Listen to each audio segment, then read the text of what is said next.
એક અજ્ઞાત કવિની 4 લાઈન આપની આગળ મૂકું છું.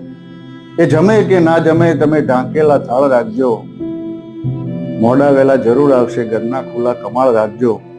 કદાચ ઘરમાં ન પણ આવે, કદાચ ઘરમાં ન પણ આવે તો ફળિયામાં વિસામા માટે ઝાડ રાખજો.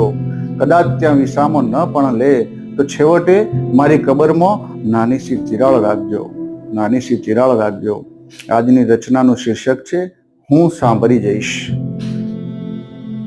મારો અભાવ મોરની માફક ઢળશે, ઘેરાશે વાદળો ને હું સાંભળી જઈશ.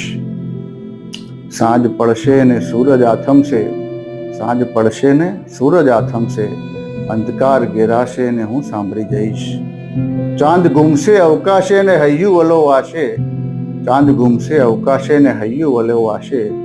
આ છેરું હિબકું ખવાશે ને હું સાંભળી જઈશ. બધુએ હશે ને બસ હું જ નહીં હોઉં, બધુએ હશે ને બસ હું જ નહીં હોઉં. રાત ઓછી કે ભીંજાશે ને હું સાંભળી જઈશ, રાત ઓછી કે ભીંજાશે ને હું સાંભળી જઈશ. હૈયું હાથ નહીં રહેશે ને પગરવના ભણકારા થાશે, હૈયું હાથ નહીં રહેશે ને પગરવના ભણકારા થાશે. ચાતક ને સારસની પ્યાસ સમજાશે ને હું સાંભળી જઈશ.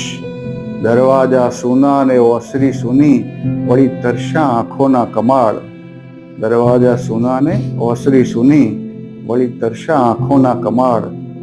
પલક જાણે વર્ષ સમી થાશે કે હું સાંભળી જઈશ, હું સાંભળી જઈશ, હું સાંભળી જઈશ. મળીશું એક સુંદર રચના સાથે. નમસ્કાર.